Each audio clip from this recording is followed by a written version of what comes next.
Blême, à partir de cette grille, fini le Congo, tout est contrôlé par elle, dans le plus grand secret. C'est ce qu'affirme l'ancien président de la République, Pascal Lissouba. Selon lui, le Congo ne savait même pas combien de pétrole était extrait de son sous-sol. Nous ne savons rien de ce qui se passe et nous n'avons même pas la quantité du pétrole qui sortait de notre pays, nous ne la connaissions pas. Vous voulez dire que les autorités congolaises ne la connaissaient pas. Ne connaissaient pas la quantité de pétrole extraite de leur sol? Par quel moyen?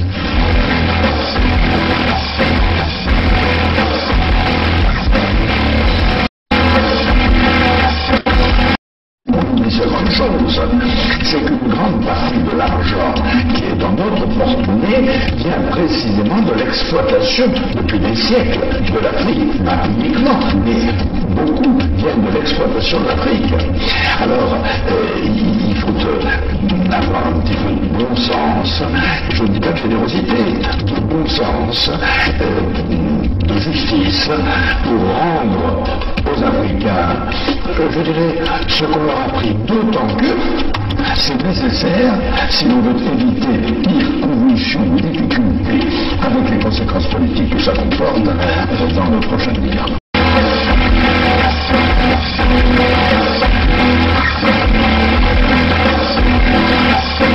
Et un pétrolier de 100 000 tonnes, cela représente près de 100 millions de francs qui échappent aux caisses du pays.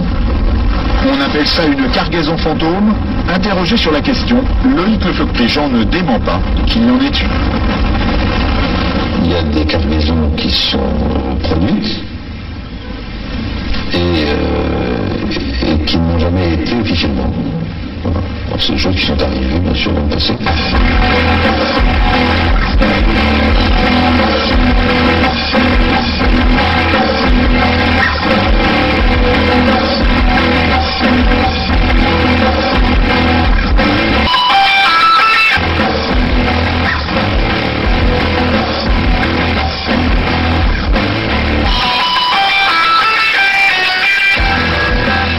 Je suis un compatriote. Je suis en difficulté. Je me bats contre la mort, mais cependant, je vous demande de vous lever pour le changement. Je ne serai pas battu pour rien. Battez-vous. Je ne serai pas battu pour rien. Levez-vous comme un seul homme. Faites-moi plaisir. Je me bats sur la vie de mort. Vous aussi battez-vous pour votre changement. Allez-y. Il y va de l'avenir de vos enfants. Battez-vous. Merci. À mon avis, après analyse, je pense que le président Lissouba n'était pas prêt à organiser une élection présidentielle. Je crois qu'il cherchait l'application d'un article de la Constitution qui disait que si pendant la campagne électorale l'un des candidats venait à mourir, le président de la République était autorisé à proroger son mandat et à renvoyer l'élection à plus tard. Je crois qu'il cherchait, à mon avis, cet incident-là pour que l'élection n'ait pas lieu. Parce que moi, je pense qu'il n'était pas sûr de la gagner. L'objectif, c'était Denis Sassou Nguesso. Neutraliser Denis Sassou Nguesso. Oui, neutraliser Denis Sassou Nguesso pour que l'élection n'ait pas lieu. C'est un secret qu'il y a ces éléments de l'armée angolaise qui sont dans le pays, qui nous ont apporté leur soutien dans la dernière phase. C'est un secret qu'il y a ces éléments de l'armée angolaise qui sont dans le pays, qui nous ont apporté leur soutien dans la dernière phase. C'est un secret qu'il y a ces éléments de l'armée angolaise qui sont dans le pays, qui nous ont apporté leur soutien dans la dernière phase. On ne pouvait pas s'allier avec les Souba pour que nos amis de Luanda se croisent les bras. Donc nous avons obtenu un appui matériel de Luanda qui nous a permis d'aller vers la fin de la guerre. Mais je dois dire que cet appui, nous l'avons obtenu début octobre 1997, mais la guerre avait commencé le 5 juin 1997. Et les armes venaient d'où alors? Comment elles étaient acheminées? Il y a les airs, il y a les mers, il y a les routes. Pour partir de Luanda au Congo, je crois qu'on n'a pas besoin d'un miracle, non? C'est un grand État qui a des avions, qui a des bateaux, comment puis-je vous dire? Par quel chemin seraient passées ces armes pour arriver? Ben, ils sont arrivés. Donc, nous avons obtenu un appui matériel de Luanda qui nous a permis d'aller vers la fin de la guerre. Et les armes venaient d'où alors? Comment elles étaient acheminées? Il y a les airs, il y a les mers, il y a les routes. Pour partir de Luanda au Congo, je crois qu'on n'a pas besoin d'un miracle, non? C'est un grand État qui a des avions, qui a des bateaux, comment puis-je vous dire? Par quel chemin seraient passées ces armes pour arriver? Ben, ils sont arrivés. Donc nous avons obtenu un appui matériel de Luanda qui nous a permis d'aller vers la fin de la guerre. Et les armes venaient d'où alors? Comment elles étaient acheminées? Il y a les airs, il y a les mers, il y a les routes. Pour partir de Luanda au Congo, je crois qu'on n'a pas besoin d'un miracle, non? C'est un grand État qui a des avions, qui a des bateaux, comment puis-je vous dire? Par quel chemin seraient passées ces armes pour arriver? Ben, ils sont arrivés.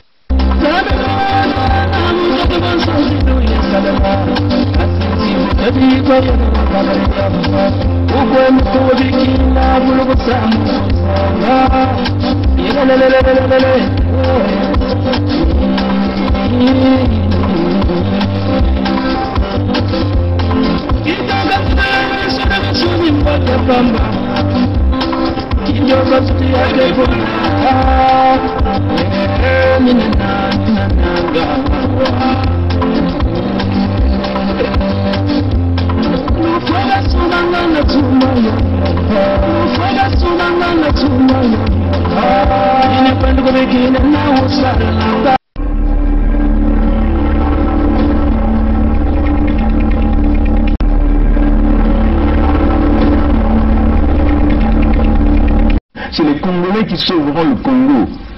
Ce n'est pas la communauté internationale. N'y comptez pas. C'est les Congolais qui sauveront le Congo. Ce n'est pas la communauté internationale. N'y comptez pas. I am not come here to battle and to struggle. I came here to help my country to develop themselves.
l'endroit que vous vous retrouvez à travers le Sud Congo, l'ensemble du Sud, dépendamment de là où vous vous retrouvez en Amérique du Nord,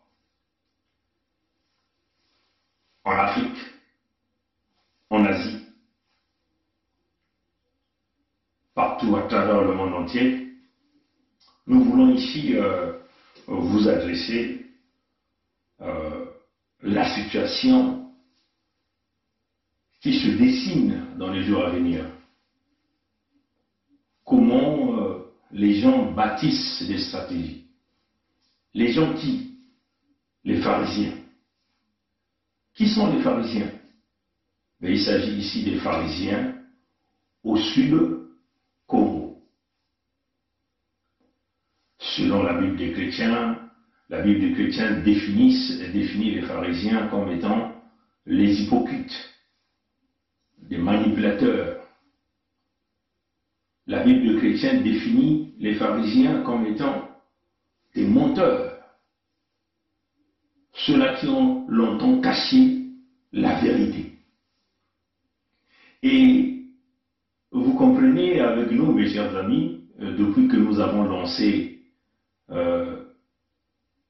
déjà quand nous étions à l'étape projet, et nous avons fait démarrer cette machine que nous appelons l'unité du Sud, qui est un concept humanitaire compte tenu de l'urgence qui existe au Sud Congo, c'est-à-dire protéger les Congos, donc les humains, protéger les terres qui sont vendues aux étrangers ou aux groupes d'intérêt appartenant aux nordistes, Mochi, on peut le dire comme ça, protéger les ressources naturelles qui représentent aujourd'hui un goulot d'étranglement pour les populations au Sud Congo. Nous comprenons, nous qui nous sommes rassemblés pour essayer de poser la problématique et proposer une solution concrète pour en finir définitivement avec cette situation, nous avons simplement compris une chose. Et cette chose-là, nous l'avons compris en essayant de comparer le travail que nous sommes en train de réaliser avec le même travail que le président Lissouba a réalisé. Donc, les difficultés que nous rencontrions aujourd'hui, ce sont quasiment les mêmes difficultés que le président Pascal Lissouba a rencontrées. La plus grande partie de ces difficultés proviennent des sudistes. Toutes les 5 régions confondues. Donc, les pharisiens sudistes qui ont signé leur contrat dans les loges, mais qui ont l'intention manifeste de vouloir maintenir la souffrance des populations au Sud Congo. Bien sûr, en contrepartie, ils perçoivent des petits perdièmes, des petits avantages, on leur garantit une bonne vie, eux, et leurs enfants et leurs membres de famille, on leur garantit une bonne vie, certains en Occident, et ici, il s'agit bien la plus grande partie de ces individus, et ces pharisiens se retrouvent sur la place de Paris, certains dans d'autres pays africains, et ils ont là quelques ramifications en Amérique du Nord, donc éventuellement au Canada et les États-Unis. Le président Pascal Lissouba a rencontré une forte difficulté avec ces mêmes pharisiens qui ont fini par le trahir. Et nous connaissons cette trahison des pharisiens sudistes a emmené quoi? Le retour des nordistes au pouvoir, parce que le rôle des pharisiens, c'est de contrecarrer tout pouvoir géré par un fils du Sud, dont l'intention manifeste de ramener les nordistes au pouvoir, et les nordistes ont pour rôle de livrer les ressources naturelles au Sud-Congo, aux Français, donc au système de la France-Afrique. Oui, chers amis. Revenons des très hautes sphères. les sphères des costauds, des puissants. Voilà le plan qui se dessine. Les pharisiens du Sud se sont rassemblés. Ils sont en train de nous dire qu'ils vont tenter quelque chose d'autre au lieu d'aller tout simplement directement à la sauvegarde de notre peuple, au lieu d'aller directement à la protection de nos terres, au lieu d'aller directement à la gestion même, ou au lieu d'aller dans le concept de récupérer les ressources naturelles, de les gérer dans l'intérêt général de Congo, dans les populations du Sud, ils en ont préféré aller dans un contexte du deal. Les pharisiens, donc quand on dit pharisiens, les pharisiens travaillent en connivence avec les nordistes aujourd'hui. Les pharisiens travaillent pour l'intérêt de la France. Les pharisiens disent maintenant qu'il faut aller à un deal et il y a une accélération rapide de ce deal. Les choses se disent par téléphone, par écrit, des rencontres se réalisent. Ils commencent même à organiser des conférences de presse pour parler de l'après Sassou. Les pharisiens disent ceci, le problème c'est seulement Sassou. Comprenez ça, je vous. Mais ces pharisiens-là ont travaillé avec Sassou, ont été certains des hauts cadres. Certains, leurs parents, ont travaillé avec Sassou. Certains ont été des militaires dont leurs parents ont travaillé avec Sassou. Certains ont été même des ministres, des hauts cadres, ainsi de suite. Nombreux parmi eux se disent même des réfugiés. Mais ils ont été conduits à l'exil forcé par qui? Par les nordistes. Sassou n'était pas seul. Certains jouent un rôle capital au niveau des capitales occidentales, Paris, Bruxelles, Francfort, New York, Chicago, Montréal, ainsi de suite. Certains jouent un rôle capital au niveau des capitales africaines, Sénégal, Bénin, Cotonou, Abidjan, ainsi de suite. Et même Dakar aussi. Comprenez ça, chers amis. Alors, le deal qui est en train de se réaliser, ils disent le problème c'est Sassou. Donc, il faut écarter Sassou. Et une fois qu'on écarte Sassou, ou qu'on tue Sassou, hein, d'après eux, puisqu'il s'agit ici d'écarter Sassou, puisqu'on écarte Sassou, la solution est trouvée. On peut sauvegarder l'unité nationale. On peut sauvegarder notre intérêt. L'intérêt de qui? Des pharisiens. Les pharisiens, c'est des débrazistes. Les pharisiens, c'est les membres de la loge. Les pharisiens, c'est des nordistes, c'est des mossis. Mais ici, nous nous adressons aux pharisiens sudistes. Ces hypocrites-là, qui l'ont depuis très longtemps, nous ont fait miroiter que le PCT n'était pas bon. Les nordistes n'étaient pas bons. Les nordistes sont allés faire le génocide dans le Poul. Les nordistes sont allés massacrer au sud. Ils ont tronçonné les arbres fruitiers. Ils ont commis le génocide. Les nordistes sont hyper armés. Les nordistes ils gèrent l'économie. Ces mêmes pharisiens-là qui nous publient les listes dans les administrations publiques qui sont gérées 99% par les nordistes. Les mêmes pharisiens qui nous disent que les nordistes ont volé la richesse du Sud-Congo. Les mêmes pharisiens qui nous disent que les nordistes ont détruit le système de santé, des hôpitaux qui n'ont jamais été construits, mais des fonds ont été budgétés, décaissés, empochés par les individus. Ces mêmes pharisiens qui nous disent jamais les écoles ont été construites, les universités, les routes. Les mêmes pharisiens qui nous disent ils ont tripatouillé la route nationale numéro 1, où ils ont créé des points de péage exigeant l'ensemble de notre peuple. Les mêmes pharisiens qui nous disent qu'ils ont créé les bébés noirs pour nous massacrer à petit feu, les bébés noirs étant une milice civile qui opère avec les machettes, les houes. Ces mêmes pharisiens commencent à nous dire que oui, le problème c'est seulement Sassou. Et si on enlève Sassou, le problème est résolu. L'entité Congo avec ses va décoller. Ils vont préserver l'unité nationale.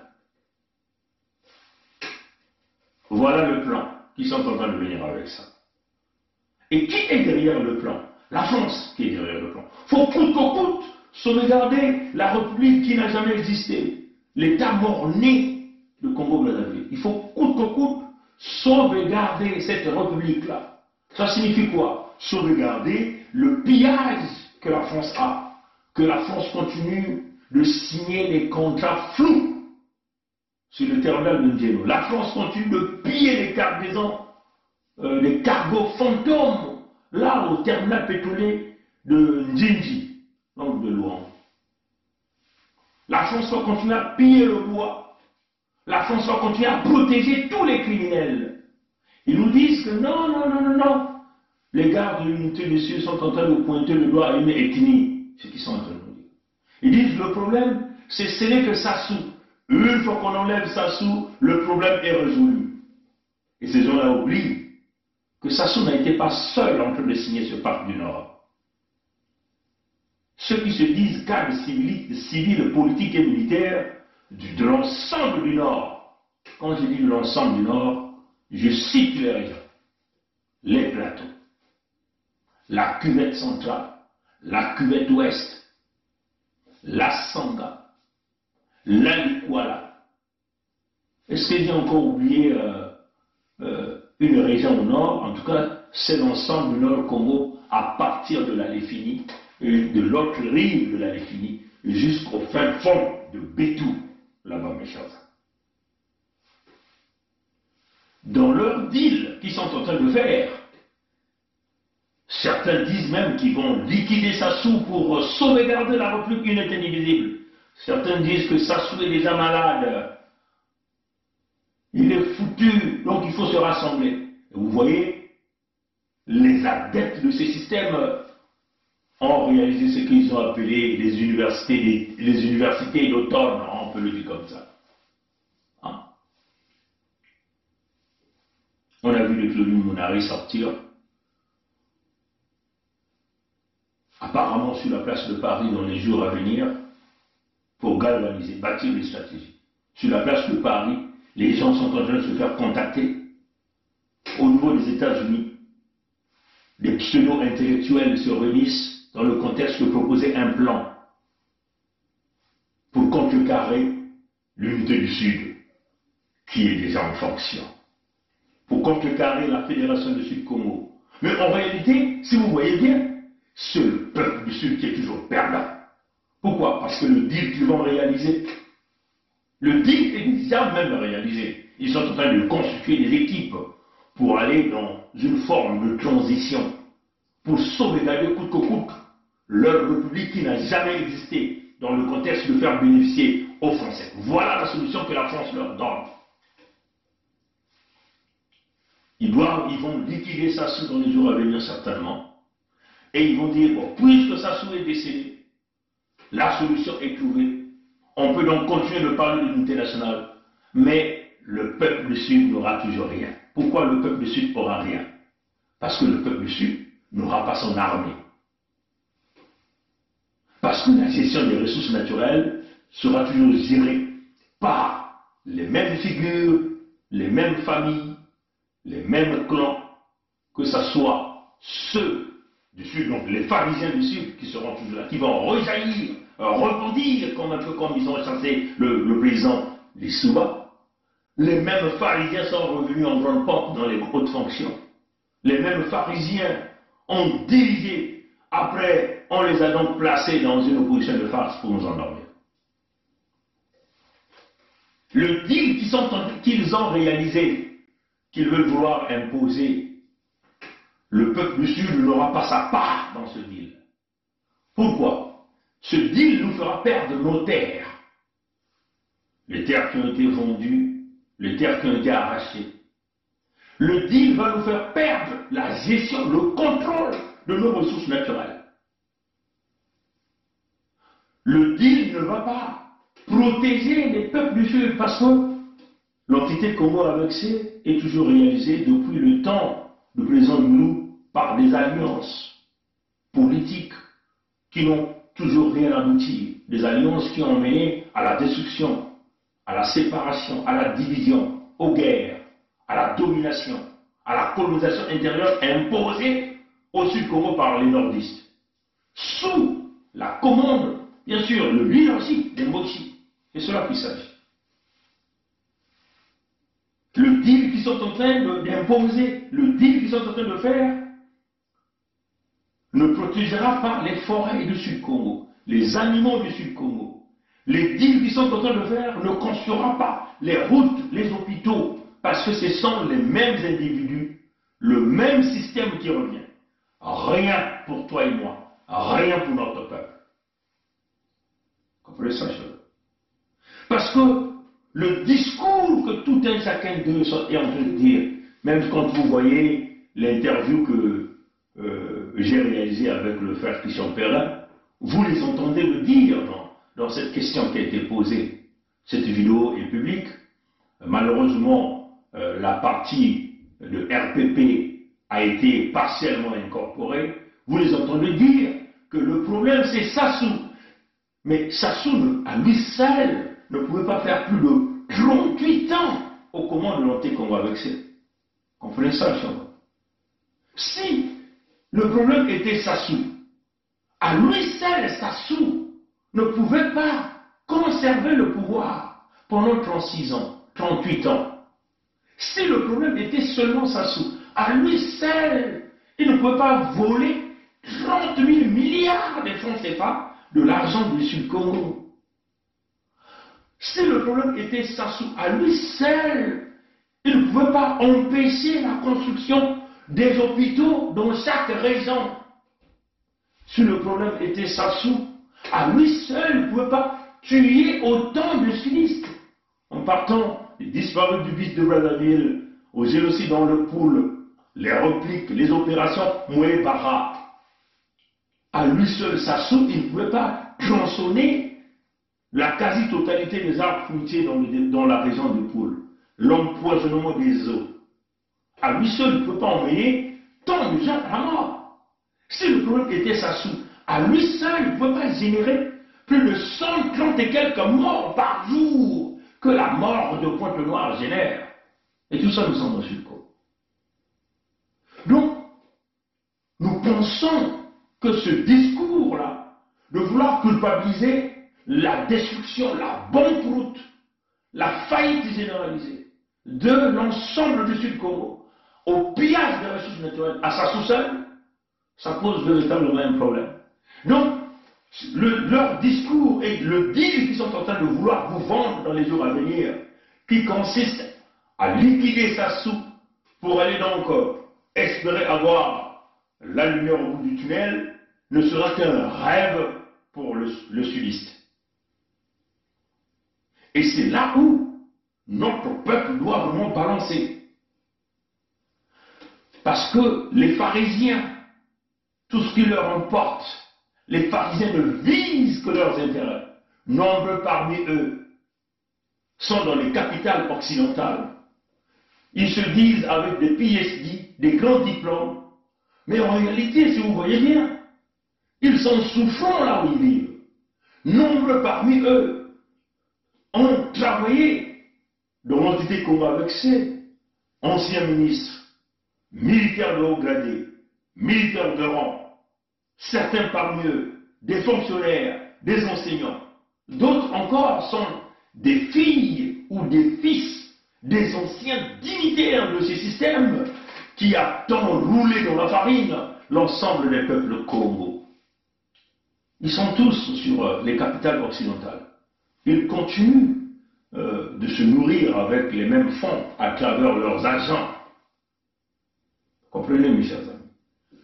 Si le président Lissouba a eu tant de difficultés et avec une facilité que les Mochi et les Nordistes l'ont enlevé par ce coup d'État, c'est parce qu'il y a eu une complicité forte des pharisiens sudistes, donc des pharisiens Congo. Vous comprenez ça?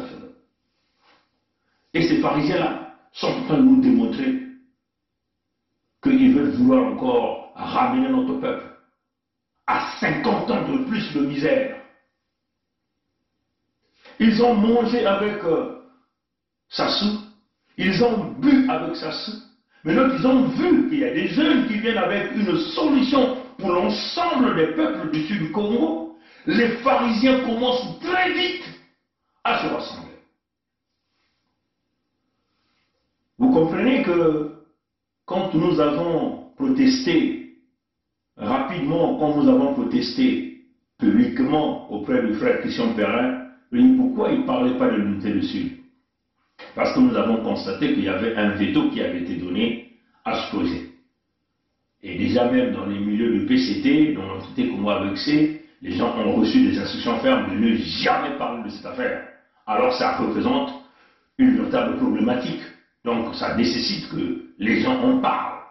Bon, la réaction du frère Christian Perrin, c'était tout de suite de faire une annonce, de reconnaître que nous avons protesté, nous avons interpellé, nous vous accordons cette interview. L'interview a été réalisée. Mais si vous allez voir le fond de cette interview, vous devez toutefois comprendre qu'il y a toute une équipe qui a travaillé derrière cette interview pour penser que l'unité du Sud était un projet ou un mouvement des radicalistes. Mais en réalité, il s'agit ici de sauvegarder une partie de notre peuple, parce qu'on nous a déjà trop tués, on nous a déjà trop massacrés. Et là, ils sont en train de nous vendre nos terres. Donc il y a une urgence qui s'impose au Sud Congo. Et ça doit nécessiter la conscience généralisée de l'ensemble des populations au Sud Congo. Malheureusement, parmi cette population, il y a des Parisiens qui sont montés au créneau, qui font des deals à l'intérieur pour aller sauvegarder la République, une et indivisible, dont le Sud Congo ne pourra jamais s'entendre. Donc si vous êtes un jeune homme ou un citoyen descendant Congo, vous vivez dans Ntotomiampanga, vous vivez dans la Bunza, le Nyadi, là le Congo et Luango, si vous ne suivez pas l'unité du Sud, mes très chers amis, vous allez encore recevoir 50 ans de misère, 50 ans de souffrance, 50 ans de la colonisation, 50 ans de pillage. Mais par contre, les pharisiens et leurs familles vont continuer à manger, à boire, à danser. Ce que moi je voudrais dire ici aux pharisiens, je vais donc me lever.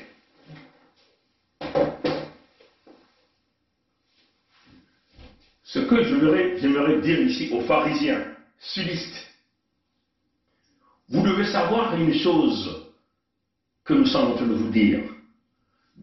Depuis 1958, notre peuple a tant souffert.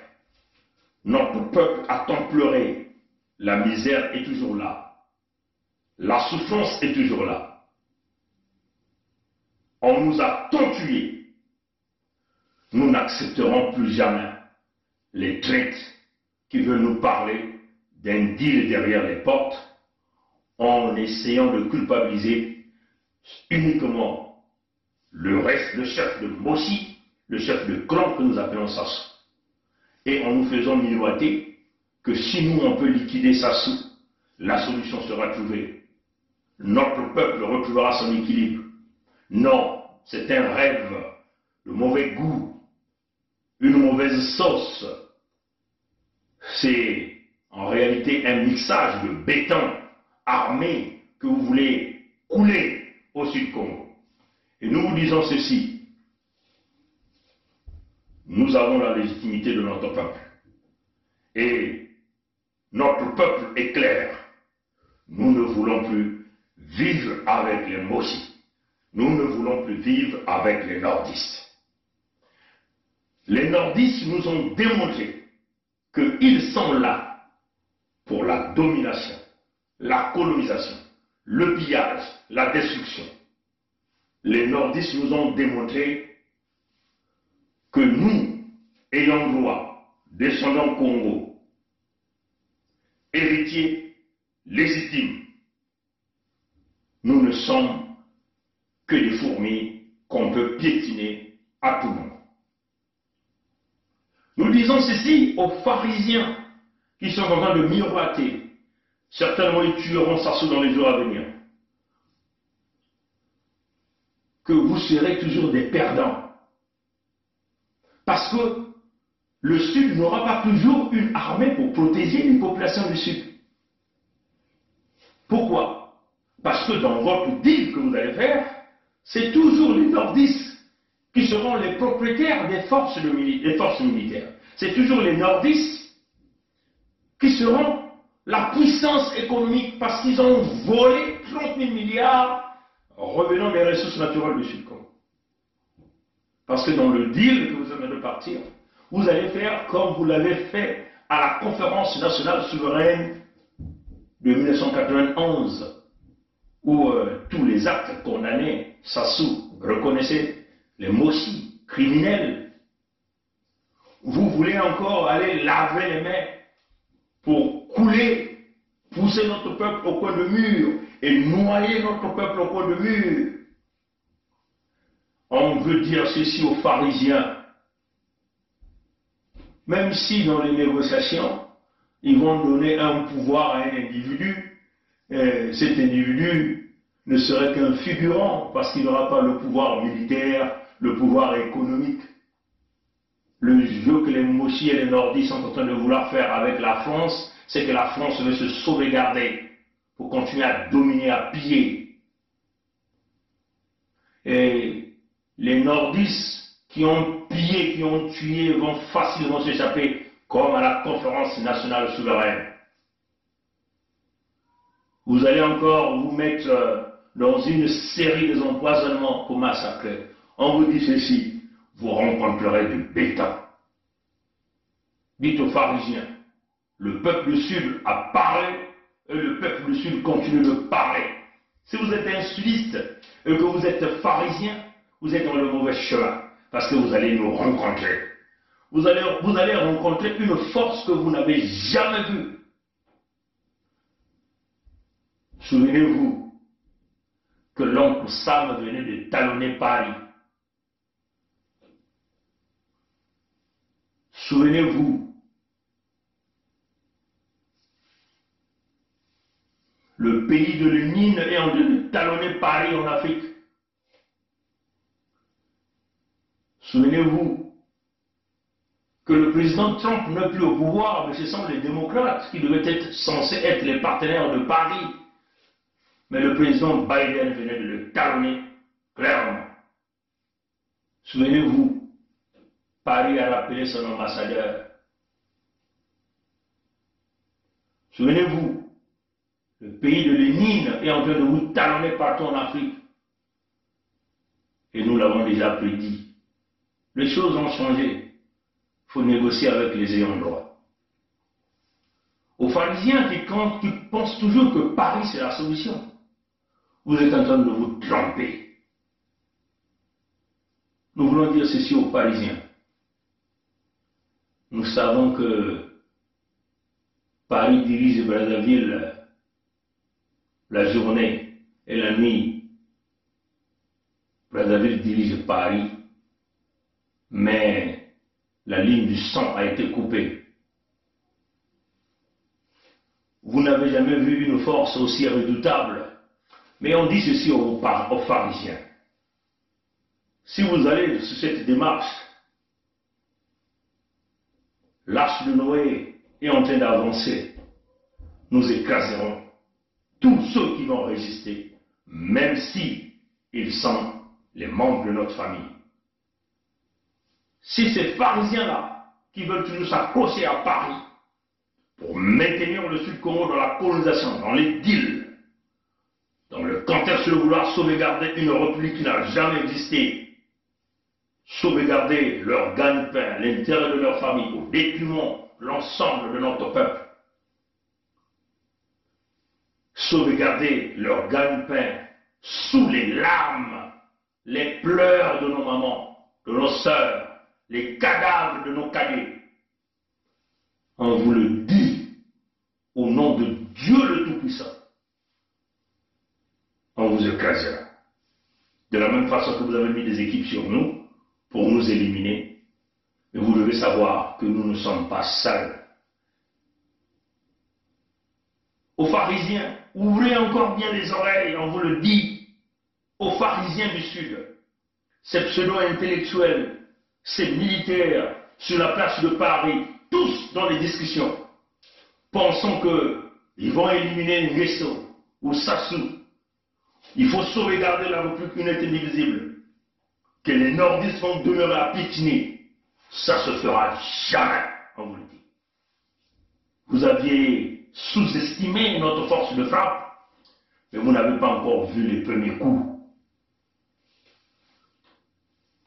À nos parents du Sud, préparez-vous, qu'on ne vous trompe plus jamais avec les mêmes individus, les mêmes politiques. Ils font leur deal, mais derrière, c'est vous qui serez les victimes.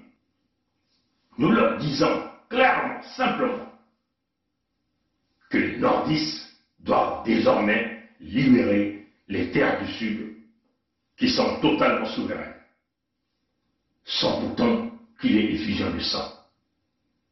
Nous ne sommes pas là pour honter les nordistes.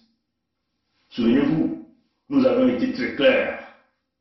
S'il y a des Mossi, les nordistes, qui ont des mariages au Sud, vous êtes marié avec une femme du Sud ou un mari du Sud, et que vous-même, vous n'avez pas le sang des sudistes dans vos mains, votre probité morale est propre, vous avez un clean record, vous êtes la bienvenue chez nous, sur nos terres du Sud.